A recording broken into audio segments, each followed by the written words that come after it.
ৰাতিপুৱাই মানিবেগৰ পৰা মানি লৈ মই যাবলৈ ওলালোঁ বজাৰলৈ। এনেতে মনত পৰিল আজি দেউতাৰ গ্লেমাৰ বাইকখনকে চলোৱা যাওক। ইয়াতেও কিন্তু কাৰণ নথকা নহয়, কাৰণ এইটোৱেই যে দেউতাৰ বাইকত টুল বক্স আছে। সেইকাৰণে লগত এক্সট্ৰা মোনাখন নিনিলেও হ'ব। এনেকৈ গৈ দেখিলোঁ বাইকখন ধূলিৰে অৱস্থা নাইকিয়া। অলপ বামুণে মন্ত্ৰমতা দি বাইকখন চাফা কৰি আহি পালোঁ বজাৰ।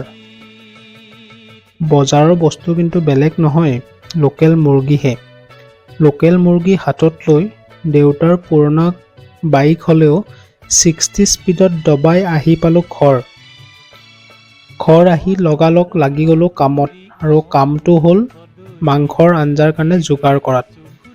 কাৰণ পাকঘৰত যেতিয়া লোকেল মুৰ্গী ৰখি থাকিব, কেনেকৈনো দেৰি কৰিব পাৰোঁ। আৰু মাক মাংস বনাব দি মই গ'লোঁ কাৰখন অলপ গা ধুৱাব।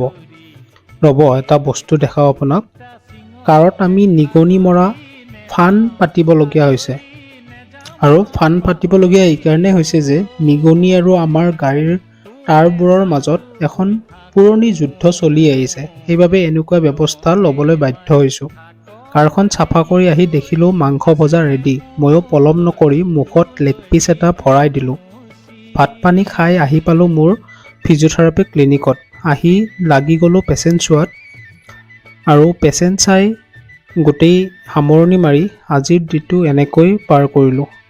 আৰু আজিলৈ ইমানেই। Bye bye. লগ পাম নতুন এটা ভিডিঅ'ত। Bye bye.